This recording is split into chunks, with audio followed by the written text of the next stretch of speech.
eletroquímica, na verdade, ela se separa em pilha e eletrólises, né? Mas por conta do tempo, a gente vai focar mais só em pilha, tá bom? Então, para entender a NOx e eletroquímica mais para frente, é bom a gente ter uma noção e entender o que é oxirredução em química, tá? Oxirredução é um tipo de reação química em que há transferências de elétrons entre as espécies.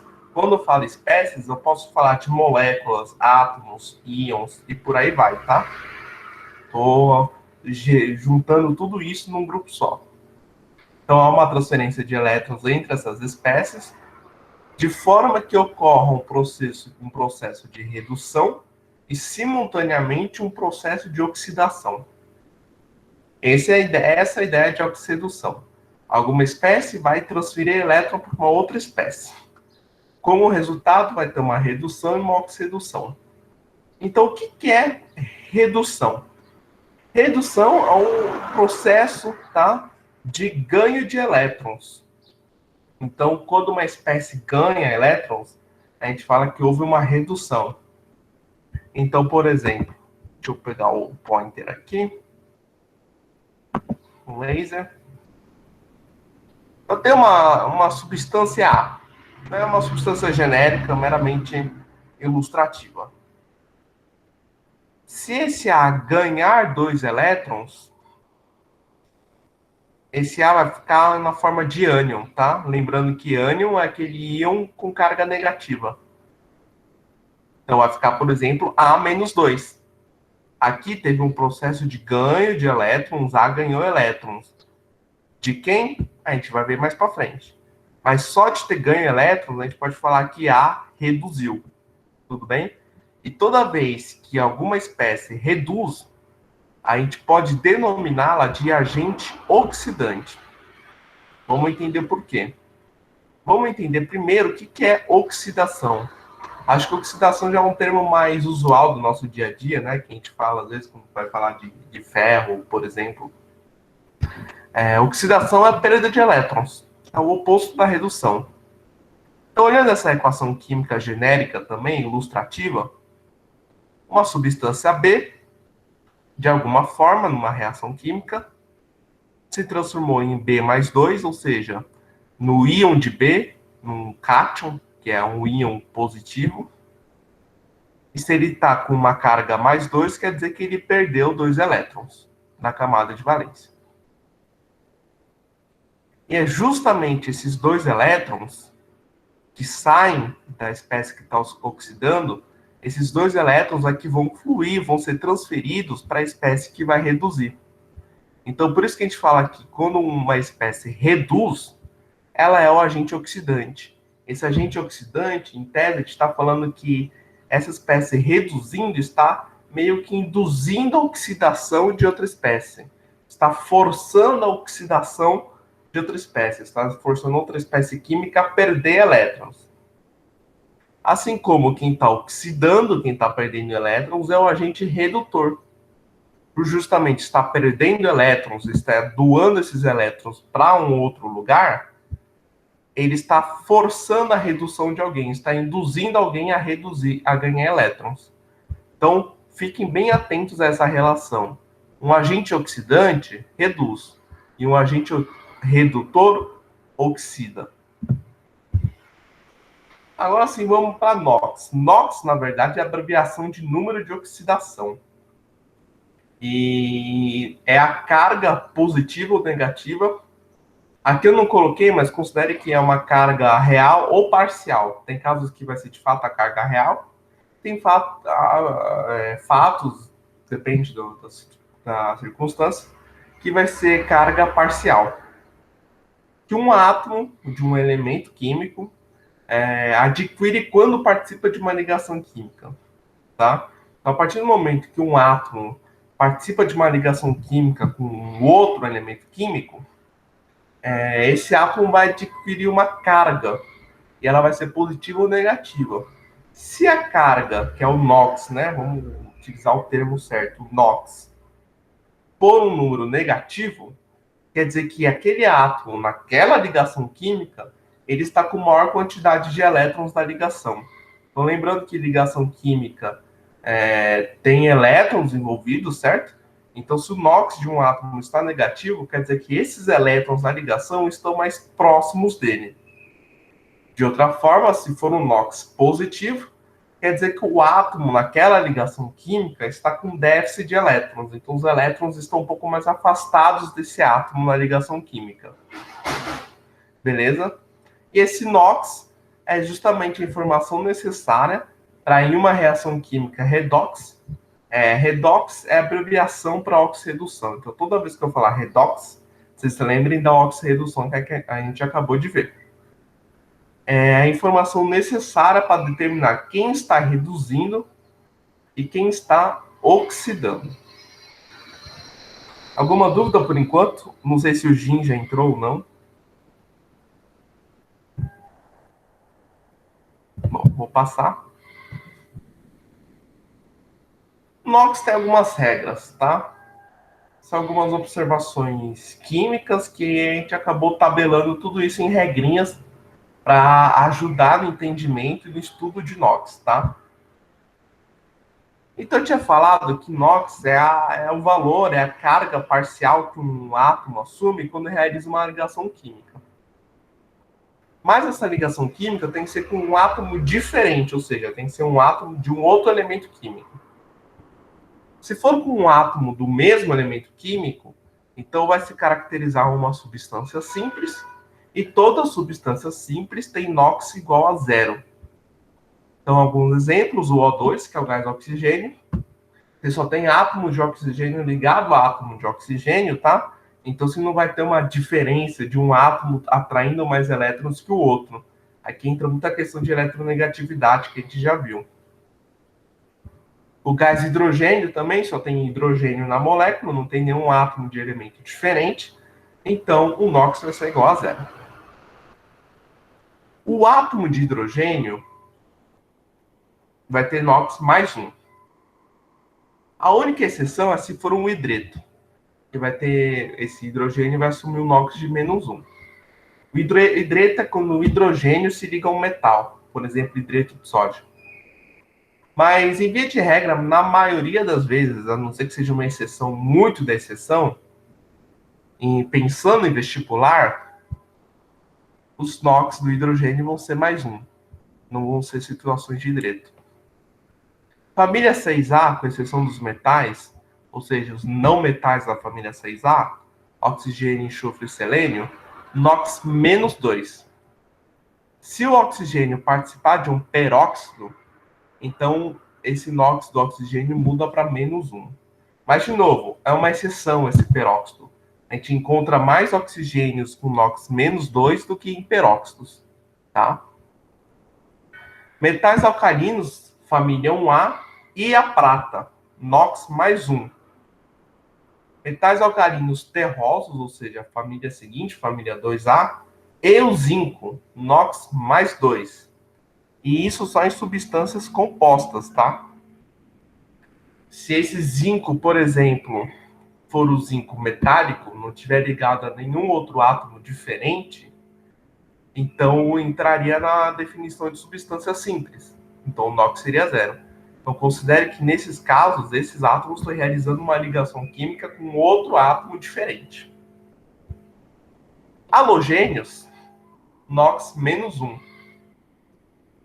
Íons monatômicos, o NOx vai ser justamente a carga do próprio íon. Então aqui eu tenho o I, que é o iodeto, tá? O ânion iodeto, que tem carga menos 1. Então um átomo de iodo nesse íon monatômico vai assumir o NOx justamente igual à carga do ânion. Então se a carga do ânion iodeto é menos 1, o NOx do iodo vai ser menos 1. O cátion magnésio tem carga mais 2. Então, o NOx do átomo magnésio vai ser mais 2. Beleza? Vai assumir o valor da própria carga. O alumínio, NOx mais 3. E lembrando o NOx de um átomo multiplica o respectivo índice. Vamos lá, calma, são muitas regras, né? Mas a gente vai aplicar agora, tá? Então não se desesperem. Então é o que a gente chama de cálculo de NOx, que é usar essas regrinhas para uma aplicabilidade prática. O que a gente precisa saber para calcular o NOx?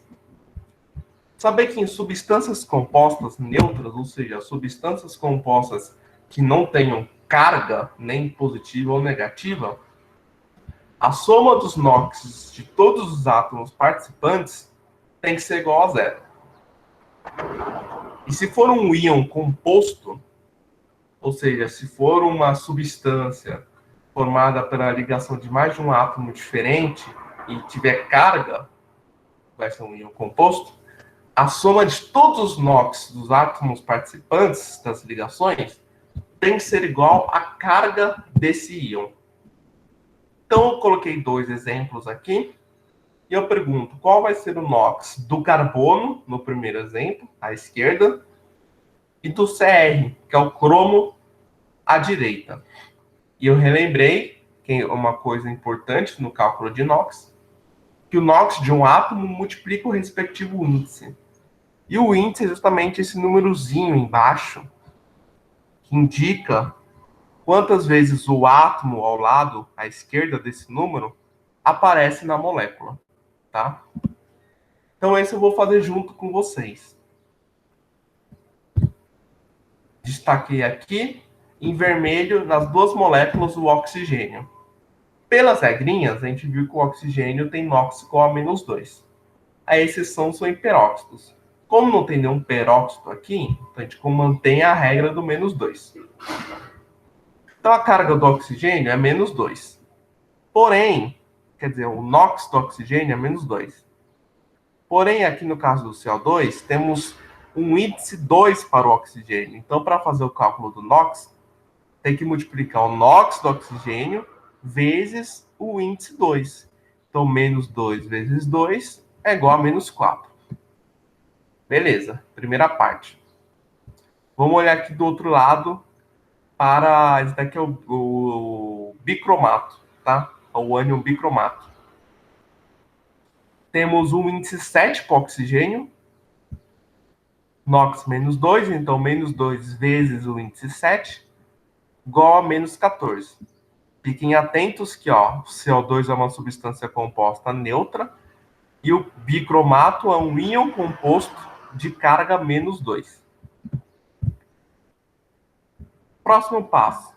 Como o CO2 é uma substância composta neutra, então a soma de todos os NOx dos átomos tem que ser igual a zero. Com base nisso, é possível calcular o valor do NOx do carbono nessa molécula. Como a gente faz? A gente já calculou que da parte do oxigênio, você tem um NOx menos 2, que multiplica o índice 2 e chega a menos 4. Então, o NOx do carbono somado a menos 4 tem que ser igual a zero. Matematicamente, você pode representar nessa equação bem simples, tá? Eu chamei de C aqui, para uma letra C, para representar o valor do NOx do carbono. C justamente por conta de carbono, tá? Mas se quiser chamar de Y, de X, pode chamar. Então, o NOx do carbono mais a parcela do NOx do oxigênio na molécula, que é menos 4, tem que ser igual a zero. Mais com menos dá menos. Então, NOx do carbono menos 4 tem que ser igual a zero. Isso quer dizer que o carbono tem NOx igual a mais 4, tá? Justamente, se você considerar o NOx do carbono mais 4 mais menos 4 é igual a zero.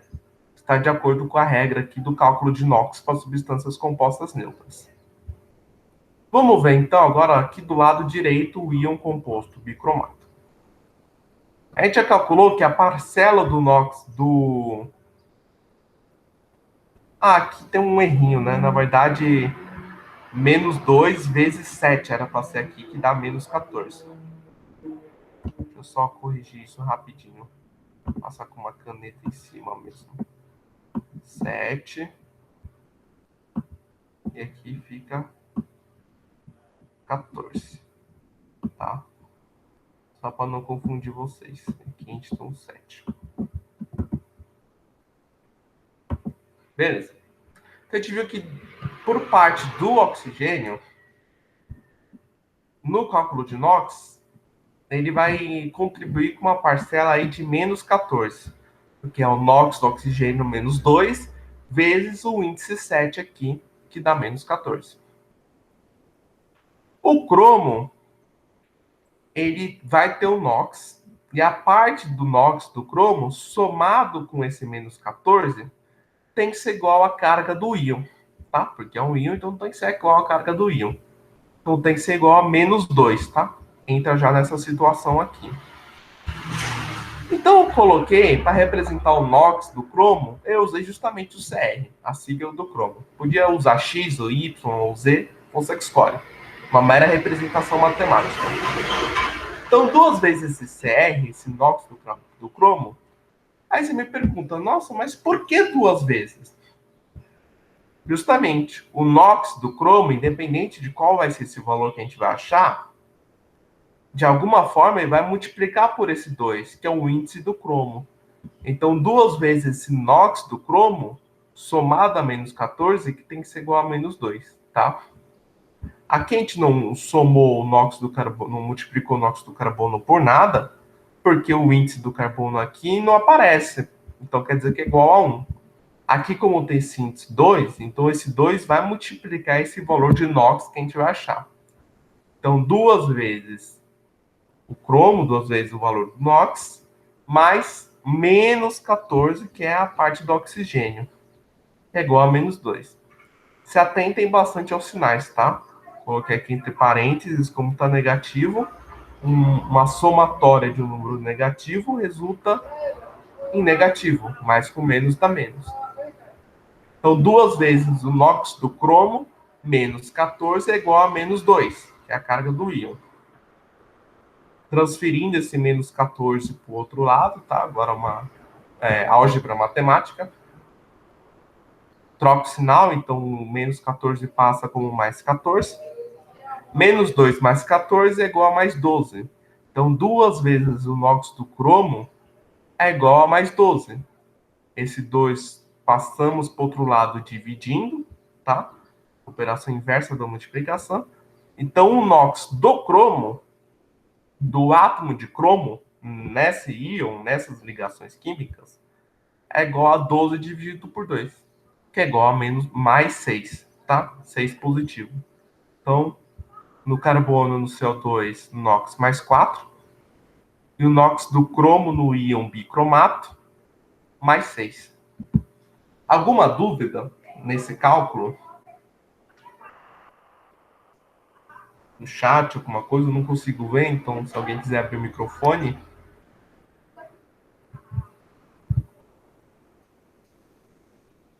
Beleza. Vou passar então. Do NOx em uma reação química. Toda vez que em uma reação química haver aumento de NOx, isso implica em oxidação.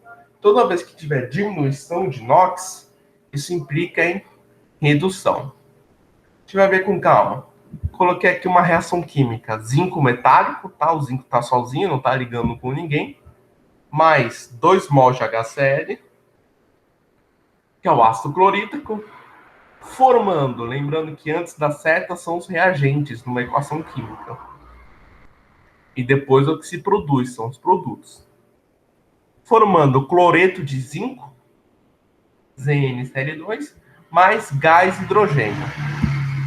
Então, a primeira coisa, quando a gente vê uma equação química e quer descobrir quem oxidou, quem reduziu, é fazer a distribuição do NOx para cada participante da equação química. Então, ficaria mais ou menos assim. Até destaquei cada átomo que aparece em diferentes condições de uma corzinha. Então, começando pelos reagentes, o zinco. O zinco, aquele é metálico. O zinco como substância simples. Então, como ele é uma substância simples, pelas regrinhas de NOx, vai ter um valor igual a zero. Mais o HCl. Hidrogênio, NOx mais 1, pelas regrinhas. O cloreto, o cloro, ele é um halogênio, família 7A. Então, NOx menos 1. Outra forma que você poderia fazer também é lembrando que, tá, você sabe que o hidrogênio é mais 1. Aí você esqueceu que o do cloro é menos 1. Não tem problema. É uma substância composta, então a soma dos NOx tem que ser igual a zero.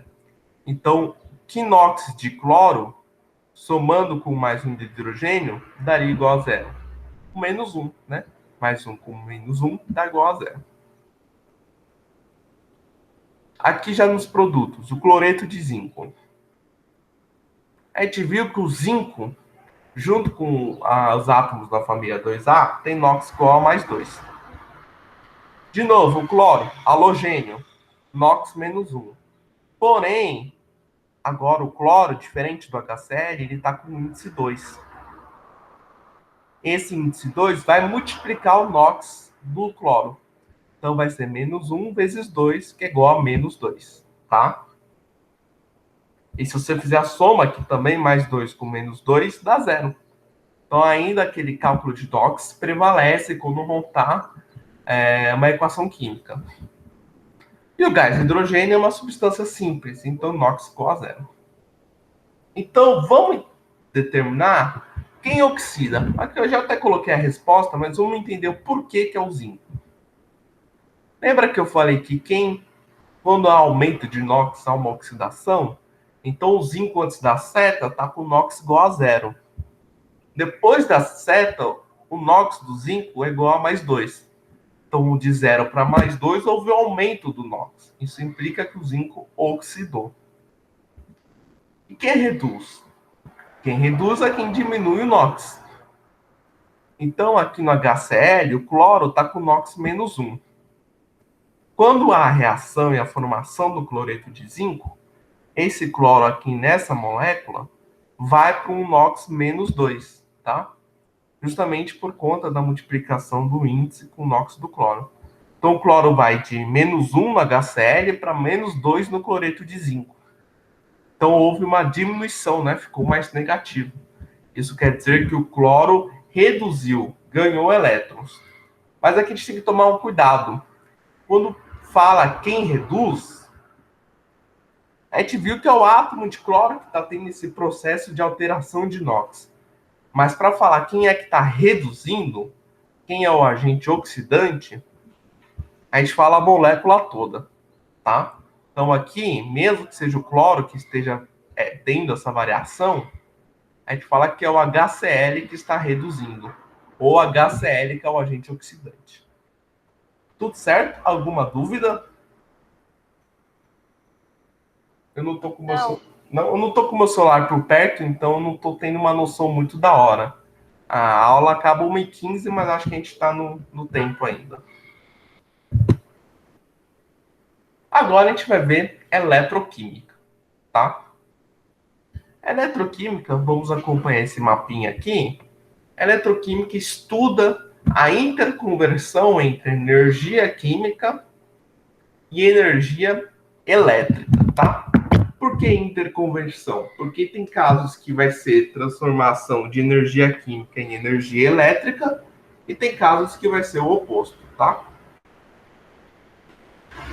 Aqui em eletroquímica a gente tem um estudo da eletrólise, e o estudo da eletrólise se divide em eletrólise aquosa e em eletrólise ígnea, tá?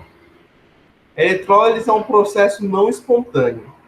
Então você tem que, de alguma forma, induzir essa eletrólise, esse processo, que é a transformação de energia elétrica em energia química, e essa indução é por meio de uma passagem de corrente elétrica.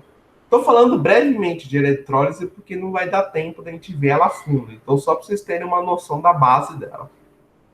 A eletrólise aquosa é quando ocorre essa transformação de energia elétrica em energia química no meio de água, ou seja, com presença de água, numa solução aquosa. Já uma eletrólise ígnea não tem água no meio, tá? Não existe água, a água ali é restrita, é zero, tá? Já a pilha, olhando aqui mais para a esquerda, é um processo espontâneo, tá? Então você não precisa induzir a pilha, induzir o processo da pilha para ocorrer a conversão. E na pilha, a conversão vai ser de energia química em energia elétrica, vai ser o invertido da eletrólise, tá? Em toda eletroquímica, todas as equações, todas as reações químicas da eletroquímica, tanto em eletrólise quanto em pilha, vai ser por redox. Então vai ter transferência de elétrons, vai ter alguém reduzindo, vai ter alguém oxidando. Então, como eu já falei, então um processo redox, uma oxirredução, essa transferência de elétrons vai fazer com que a energia química, que energia química? Energia das ligações, entalpia e por aí vai, tá? Essa energia química vai se transformar em energia elétrica. Esse fluxo de elétrons vai converter energia química em energia elétrica. Essa energia que você tá falando, tá dando pra me ouvir? Sim, consigo ouvir sim. Essa energia que você tá falando é sobre os elétrons que tem? Sim, sim. Sobre os elétrons que tem. A gente vai ver melhor mais pra frente. Eu fiz um Que, desenho de pilha. que é a mesma coisa do negócio de física, que tipo, em eletricidade. Que. Isso. Entendi. Entendeu? E isso você tá no caminho certo, tá? Vai fazer mais sentido quando eu mostrar o desenho, mas é a corrente elétrica, né? Elétrica que você quer falar, quando tem um fluxo de elétrons, que aí você consegue acender a lâmpada, por exemplo, e por aí vai. É esse o caminho mesmo, tem total sentido. É um processo espontâneo, como eu já falei. A gente teve aula. Calma aí. A gente teve aula de física de eletricidade hoje. Ah Aí lá, falou um pouco sobre isso. perfeito. E eu juro que não foi combinado, tá? Então é bom saber que estou alinhado com a física. Então, em pilha, a gente tem eletrodos, tá? A gente tem um eletrodo que a gente chama de cátodo, que na pilha o cátodo vai ser o polo positivo, e no cátodo, em pilha, sempre a redução ocorre no cátodo. E o ânodo, que é um outro eletrodo, é o polo negativo, em que ocorre a oxidação. Então, dessa forma, os elétrons vão fluir, como a gente estava comentando, vai ter um fluxo de elétrons, tá? Vai fluir do polo negativo, porque é o polo que está oxidando, é o polo que está perdendo elétrons, até o polo positivo, que é o cátodo, que está reduzindo, então está ganhando elétrons. Então, esse, de um lado, um termo bem informal, tá? O cátodo que está reduzindo vai puxar os elétrons do ânodo que está oxidando. Então, esse caminho, esse fluxo de elétrons, vai gerar uma corrente elétrica que vai gerar, transformar a energia elétrica, tá? Para entender melhor isso, vamos estudar a pilha de John Daniel. Por quê? Porque é a pilha pioneira, tá? John Daniel foi um dos pioneiros no estudo de eletroquímica, ele era um cientista, acho que ele era até físico, britânico, e ele fez uma pilha de cobre e zinco. E em qualquer lugar que se estuda eletroquímica, sempre se começa, às vezes até num laboratório, numa aula experimental, sempre se começa estudando essa pilha de cobre e zinco, para entender todo o funcionamento prático de uma pilha, tá? Então aqui a gente tem uma ponte salina, que é esse bastãozinho aqui, essa haste que interliga os dois compartimentos. Eu vou explicar posteriormente, mas dentro dessa haste tem uma solução de água e sal. Pode ser sal de cozinha, por exemplo, cloreto de sódio. Você vai ter no caso aqui da pilha do John Daniel, você vai ter uma placa de zinco, e é zinco metálico, zinco puro. E essa placa tem que estar mergulhada numa solução com íons de zinco. Ou seja, o íon do zinco é o cátion zinco mais 2. Então aqui tem que ter uma solução em que você tem esse cátion do zinco. Aqui no caso é uma solução de sulfato de zinco. Sulfato de zinco é um sal. Vocês lembram que sal, na maioria das vezes, você dissolve em água e há dissociação dos íons, tá? Então aqui você misturou o sulfato de zinco em água e você liberou o íon sulfato e os íons zinco mais 2 em solução, eles estão livres. A mesma coisa para o outro lado, tá? A gente tem um compartimento, a gente tem uma placa de cobre, com até a cor característica do cobre, né? Esse marrom, esse vermelho escuro, mergulhada numa solução, a gente fala até solução eletrolítica, né? É uma solução que contenha íons cobre. Então, um cobre metálico, que a gente chama de cobre neutro, né? Porque não tem carga, mergulhado numa solução com íons cobre. O íon do cobre são os cátions, são os íons positivos, de cobre mais 2. Então, aqui também se fez uma solução de sal, do sulfato de cobre, misturada em água. Houve a dissociação dos íons e a liberação do cobre mais 2 livre na solução. E está em azul porque, de fato, o sulfato de cobre é um sal azul, é um sal bem bonito. Então, quando você dissolve em água, fica um azul bem lindão. Um fio condutor, ligado aos dois eletrodos, ao zinco e ao cobre. E aqui uma lâmpada, só para demonstrar que há uma transformação de energia química em energia elétrica, né? Para acender essa lâmpada. É o que a gente chama de anteparo, por exemplo. Aqui a gente vê uma setinha que tem esse E escrito em cima. Esse E representa os elétrons. Então, os elétrons estão fluindo do zinco para o cobre, tá? Vamos entender o porquê. Vamos desmembrar essa pilha. Bom, como eu falei, a ponte salina, né, aquela haste, que tem dentro uma solução aquosa com algum sal solúvel. Então, ou vai ser cloreto de sódio, ou vai ser cloreto de potássio. Vai ficar entre esses dois, porque eles são muito acessíveis e são muito solúveis. E a função da ponte salina é para manter o equilíbrio das cargas nos compartimentos, tá? Então, essas cargas aqui, a ponte salina, o sal também aqui dentro se dissocia, então tem íons livres. Então, conforme a pilha vai trabalhando, vai ocorrendo, um íon vai migrar para um lado, outro íon vai migrar para o outro. Fio condutor, para conduzir a corrente elétrica entre os eletrodos, certo? E agora a pergunta, quem oxida, quem reduz? Para responder isso, no caso aqui, na pilha de cobre e zinco, poderia ser outra pilha. A gente tem que analisar o potencial de redução padrão, tá? Que é o E0, a gente representa como o E com esse zero em cima. Esse E0, o próprio nome já diz, é o potencial de uma espécie química, capacidade de uma espécie química em reduzir, em ganhar elétrons. Então, quanto maior esse potencial de redução, quanto maior esse valor, maior a tendência da espécie química em ganhar elétrons, em reduzir.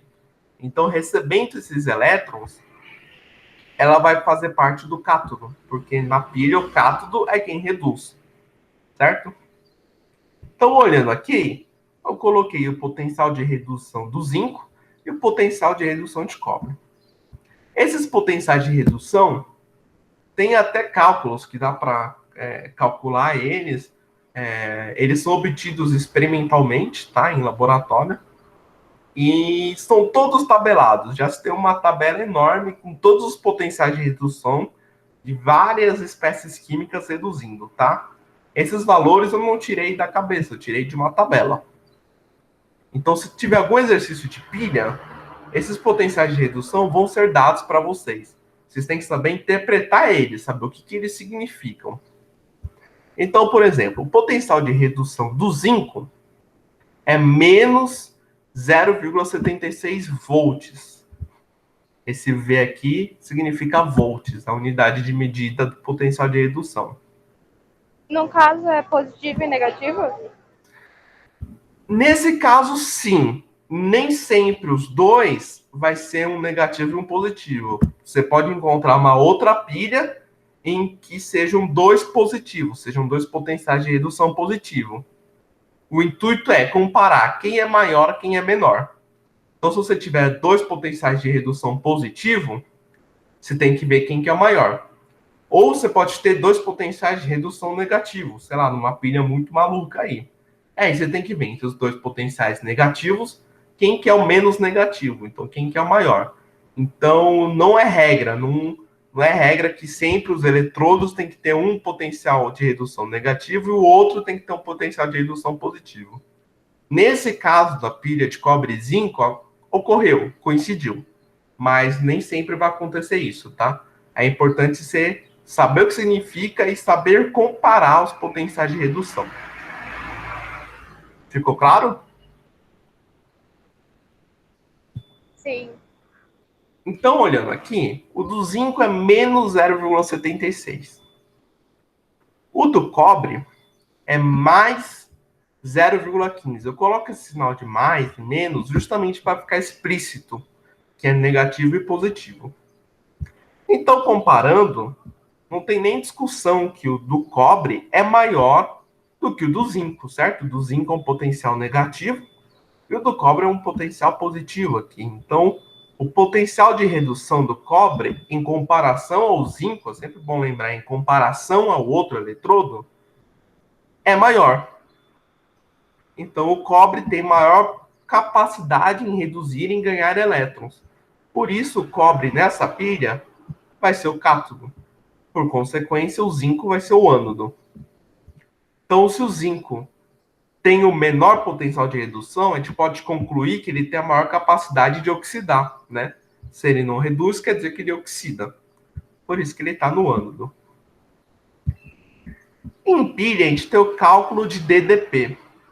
Quando vocês pegam a pilha nas casas de vocês, essas pilhas de controle remoto, por exemplo, você encontra lá, às vezes, acho que é 1,5 volts, né? Eu sei que tem algumas de 9 volts, uma maiores, assim.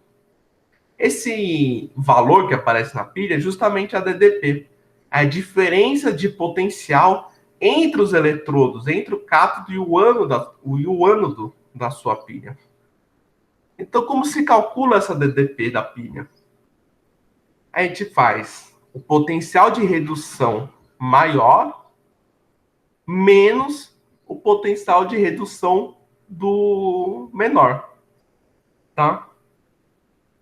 Então, no caso da pilha de Daniel, da pilha de cobre e zinco, a DTP ficaria como? O potencial de redução maior, a gente acabou de ver, é o do cobre.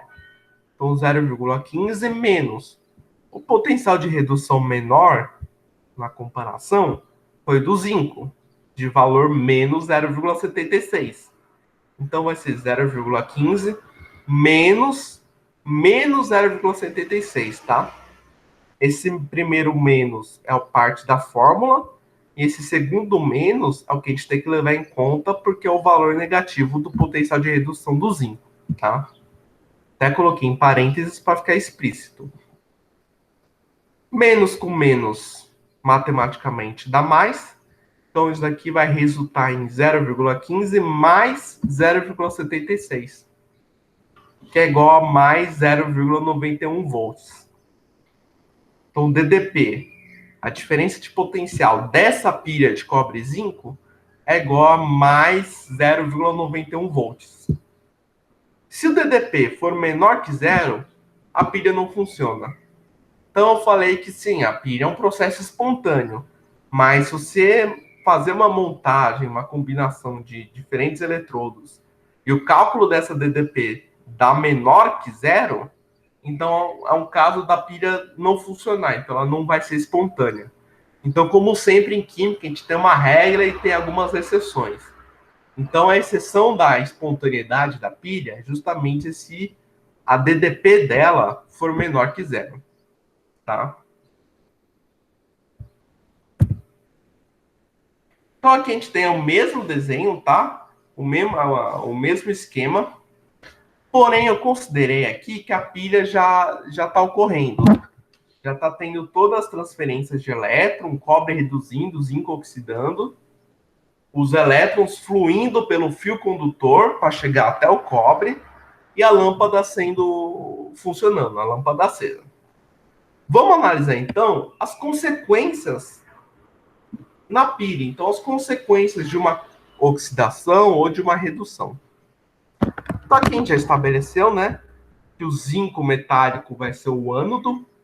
Ele, então, vai ser o polo negativo, porque ele vai estar oxidando.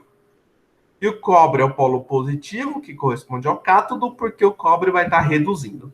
Então, agora a gente entende porque na representação da pilha, a gente indica com as setinhas que os elétrons saem daqui e chegam até aqui. Eles saem da espécie que está oxidando e chegam até a espécie que reduz, tá? Olhando para o ânodo, o zinco. Olha como está aqui embaixo, certo? Se vocês lembram no desenho anterior, essa placa de zinco estava completa. Agora ela está desgastada, ela está corroída. Essa corrosão, que implica numa redução de massa, né? Você corrói o eletrodo, o ânodo, e ele vai ficando menor, então ele vai ficando com uma menor massa. Essa corrosão é uma consequência da oxidação.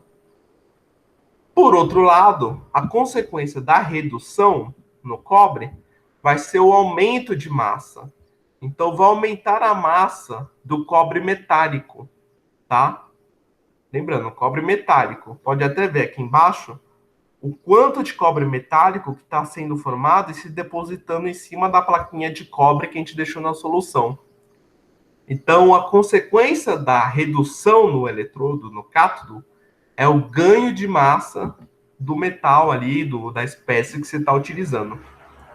Mas por quê? Como é que eu consigo explicar isso quimicamente? Às vezes até intuitivo a parte da oxidação, né? A gente sabe no dia a dia quando a gente fala tal barra de ferro, tal estrutura de ferro está corroída, então quer dizer que está oxidando. Mas a redução, o ganho de massa, já não é tão nítido assim. Vamos entender melhor.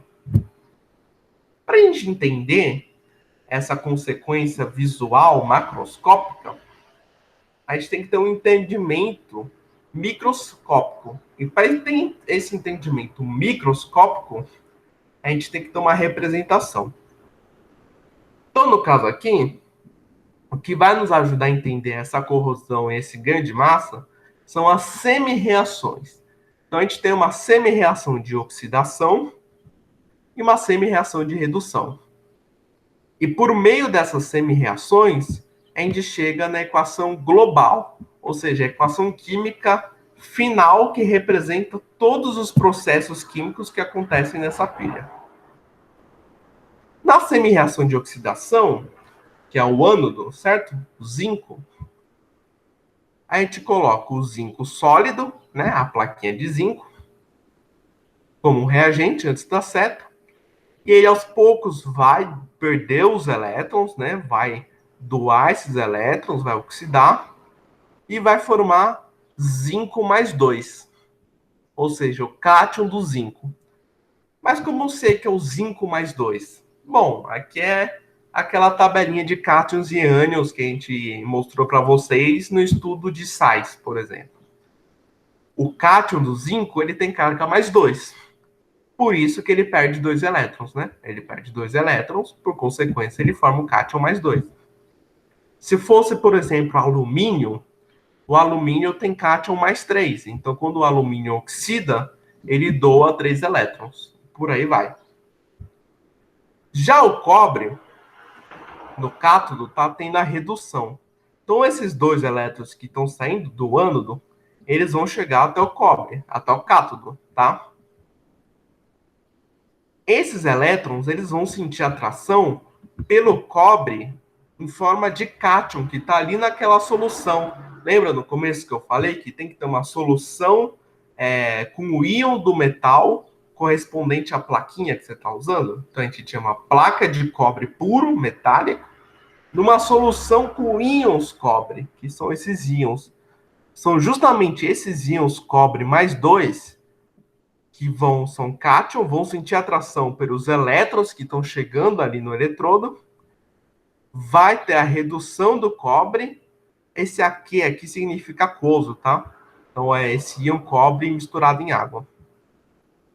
Esses elétrons vão chegar no cobre mais 2, vai ter o processo de redução, né? Ó, o cobre ganhando elétrons, e quando ele ganha elétrons, ele fica neutro, ele fica metálico, cobre sólido.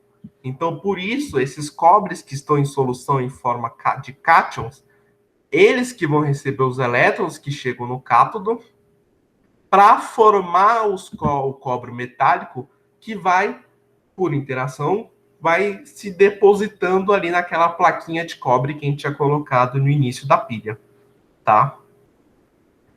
Observações. Quando a gente fala de oxidação, a gente considera que o elétron é como se fosse um produto que está sendo formado. Então, ele aparece depois da seta. Quando a gente fala de redução, na equação química, o elétron é como se fosse um reagente. Então, ele aparece antes da seta, tá? A equação global tem que fazer a somatória das semi-reações de oxidação e redução. Nessa somatória, tem que cancelar o que tiver de igual depois da seta em uma reação com o que tiver de igual antes da seta da outra reação. É um processo, um pensamento muito semelhante à lei de Hess. Fazendo essa somatória, percebe-se que a única semelhança antes da seta e depois da seta de uma reação para outra eram justamente os dois elétrons. 2 elétrons foram liberados no ânodo, 2 elétrons foram consumidos para reduzir. Então a gente pode cancelá-los. Cancelou, a gente monta a equação global final. Junta o que está antes das setas das duas reações e junta o que está depois das setas das duas reações. Então essa equação global é a forma de representar sinteticamente, resumidamente, todas as transformações químicas de oxirredução que está acontecendo nessa pilha. Então, a gente está tendo como reagente um zinco sólido, um cobre iônico, um cobre mais 2 aquoso misturado em água, formando um zinco aquoso, um zinco na forma de cátions, e cobre sólido, cobre metálico. Tá? Então, por isso que o zinco corrói, porque ao pouco esse zinco sólido metálico vai sendo consumido. Ele vai sendo transformado em zinco catiônico, né? E esse zinco vai indo para a solução do compartimento. E por isso que no cátodo da redução, você tem um aumento da massa do cobre metálico, porque aquele cobre em solução vai aos poucos reduzindo para formar esse cobre sólido. Então, essas semi-reações, essas equações químicas, explicam microscopicamente o porquê do ânodo oxidar e ter um processo de corrosão e do porquê do cátodo ter um aumento de massa, tá? Aqui, notação da pilha. Notação da pilha é uma outra forma de representar e simplificar as transformações de oxirredução que ocorrem na pilha. Então, você tem a equação global e você tem a notação da pilha. Há uma outra forma de escrever. E se escreve assim.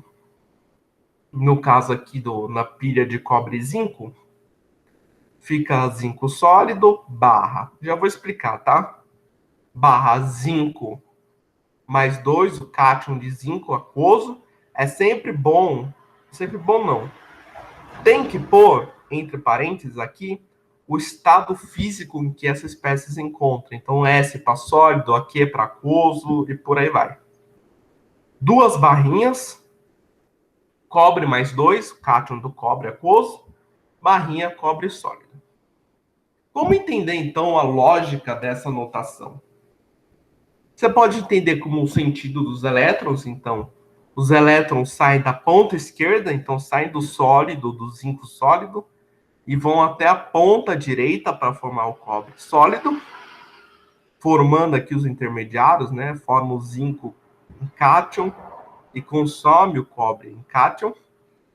Mas eu gosto de entender isso de outra forma, acho que vai ser mais fácil para vocês. Tenho como referência essas 2 barras do meio.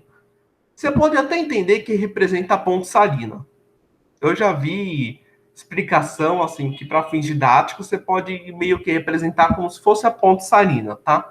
Ao que está dividindo um compartimento, separando um compartimento do outro. Então, à esquerda, a gente coloca as transformações que ocorrem no ânodo.